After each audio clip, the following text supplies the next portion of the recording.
pesquisa Datafolha, divulgada na noite de ontem, apontou que 81% dos brasileiros consideram que ataques a políticos e ministros com fake news ameaçam a nossa democracia.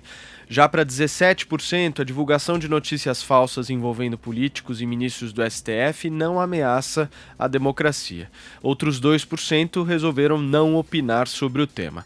O Datafolha apontou ainda que 54% dos entrevistados acham que o governo deveria tomar decisões importantes a partir da opinião dos cidadãos.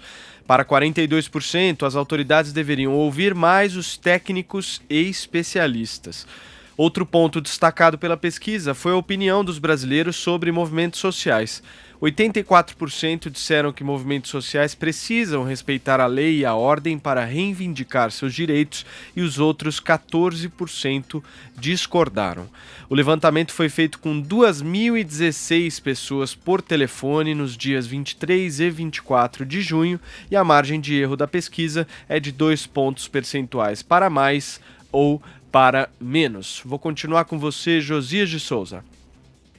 Olha, as 3 coisas mais importantes reveladas pelo Datafolha neste final de semana, no domingo e nessa segunda-feira, são as seguintes. 78% dos brasileiros apoiam a democracia. E a grande maioria enxerga como riscos ao regime democrático as manifestações que pedem o fechamento do Supremo e do Congresso, 78%, e a difusão de fake news, notícias falsas, contra magistrados e políticos, 81%. Portanto, pode-se depreender que o presidente Bolsonaro dá as costas para um sentimento majoritário na sociedade no instante em que ele prestigia manifestações ornamentadas ali com faixas de apelo antidemocrático. Depreende-se também que o presidente e o pedaço mais radical do seu grupo se arriscam a atribuir um conceito de utilidade pública a esses 2 inquéritos que estão cercando o bolsonarismo no Supremo. Um sobre esse radicalismo das manifestações, que foi aberto a pedido da Procuradoria, e outro sobre fake news, que foi inaugurado a partir daquela iniciativa de aparência ilegal do ministro Dias Toffoli, o inquérito das fake news. Ironicamente, a raiva do bolsonarismo tem um potencial para imunizar o Supremo contra o vírus da autodesmoralização.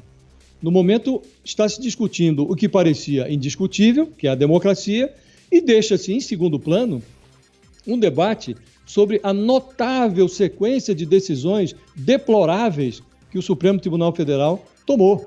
Entre elas, a transferência da competência do julgamento dos crimes de corrupção, quando há conexão com delitos eleitorais, da Justiça Federal para a Justiça Eleitoral, cujo desaparelhamento conduz à impunidade, a transferência para o Legislativo da palavra final sobre medidas cautelares, como o afastamento do mandato de parlamentares pilhados na prática de crimes, como aconteceu com o ex-senador Aécio Neves, agora deputado federal, a concessão de mais de 50 habeas corpus para abrir as celas de gente graúda, sobretudo no Rio de Janeiro, um estado que está devastado pela corrupção, a revogação daquela regra que permitia a prisão dos larápios condenados em segunda instância, uma decisão que abriu a cela do Lula e restabeleceu aquele cenário em que a concretização da justiça virou um momento no infinito em que os advogados caros e que só alguns poucos podem pagar, garantem que vire ali numa prescrição e que esse momento nunca vai chegar. Então, nós estamos diante de um cenário em que o Supremo estava sob questionamento e agora o impossível parece acontecer. O Supremo vai recuperando o protagonismo graças ao Bolsonaro e ao bolsonarismo, que presentearam a Suprema Corte com o papel de vítima. Então as pessoas deixam de discutir o essencial, que é o prejuízo que as decisões do Supremo impõem ao esforço anticorrupção que o país vinha realizando, para se concentrar numa discussão sobre a democracia. Uma discussão que cria um problema que a sociedade, a julgar pelo resultado dessa pesquisa, um problema que a sociedade não deseja ter. Constantino. Paulo, só existe um lugar onde o Supremo Tribunal Federal do Brasil é popular, e é na pesquisa do Datafolha, né? Essas pesquisas são inúteis. Entre os 2.000 entrevistados pelo Datafolha e os 58 milhões quase de eleitores do presidente, eu fico com os 58 milhões. Veja, quando você pergunta, você acha que a fake news contra autoridades é ruim para a democracia? A pergunta é capciosa, né? Eu também sou contra fake news, aliás, contra qualquer fake news. Agora, a pergunta certa não é essa. Quem é que define o que é ou não fake news? Aí é que a porca começa a torcer o rabo, né? Aí que o problema começa a surgir. Você acha que o Estado deve definir o que é mentira ou verdade? Se a pergunta for colocada dessa forma, aí talvez a resposta seja bem diferente. Nós temos aí o voto de um ministro apenas do Supremo contra essa história do inquérito de fake news, ilegal, vício de origem, para usar o eufemismo, né? Só um voto contrário, que é o único voto certo, né, do Marco Aurélio de Mello. Um dos que votou a favor, o Barroso, né, o Supremo Pavão ativista, se envolveu aí num caso um tanto vergonhoso, de ontem para hoje, né?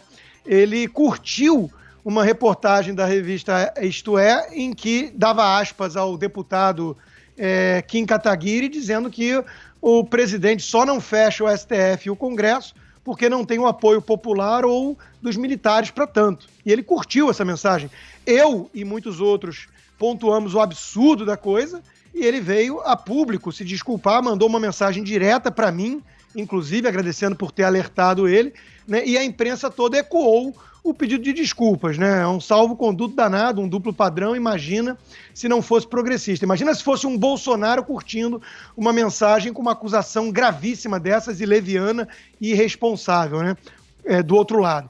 Então, eu fico assustado quando vejo essas coisas, né? A maioria quer mais, que escutem mais os especialistas. Isso é tecnocracia, isso é típico de regime autoritário, movimentos sociais, tem que respeitar a lei, mas só de chamar de movimento social essa turma, né, de MST e companhia, só isso já me dá calafrios. Então, a gente tem um problema anterior a essas pesquisas, né, que é o problema de definir conceitos.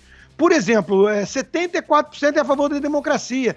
Olha, os regimes ditatoriais comunistas sempre se chamaram democracia, né? O ex-presidente Lula acha que tem excesso de democracia na Venezuela.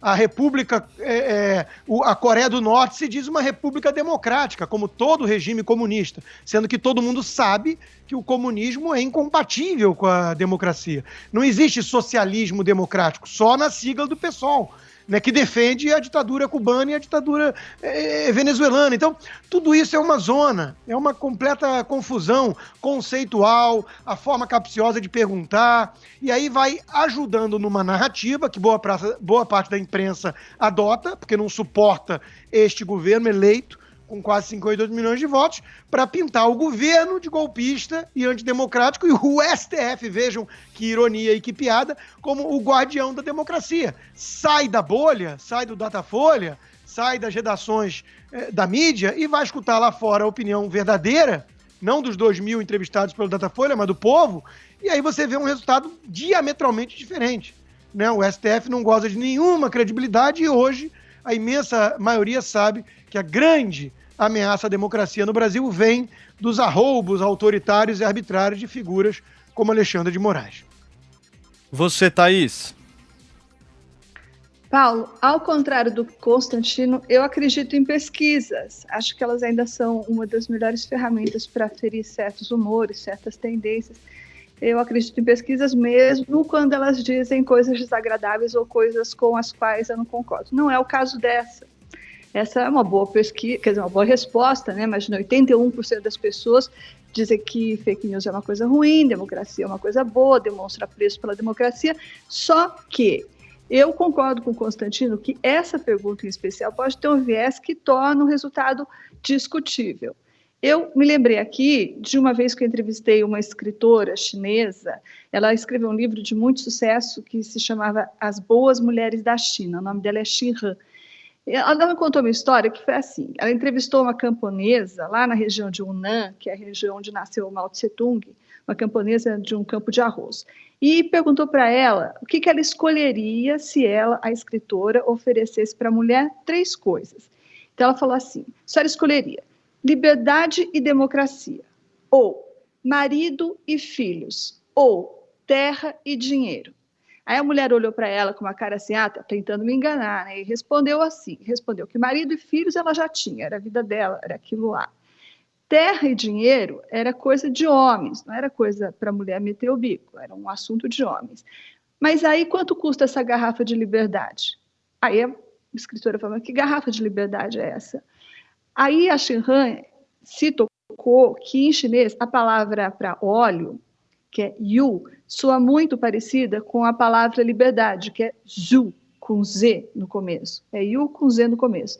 Então, o que ela concluiu é que a camponesa entendeu que ela estava querendo ver de óleo, quer dizer, liberdade era igual a óleo, porque ela não tinha noção nenhuma do que era liberdade e democracia. Então, é claro que não é o caso dos pesquisados do Datafolha, não é? A gente não está na China, nem no interior da China, lá há 10 anos atrás. Mas democracia e fake news, principalmente, continuam sendo conceitos aí confusos para muita gente. Então, eu acho que é um pouco complicado a gente levar essa pesquisa aí pelo seu valor de face, tem que dar uma relativizada.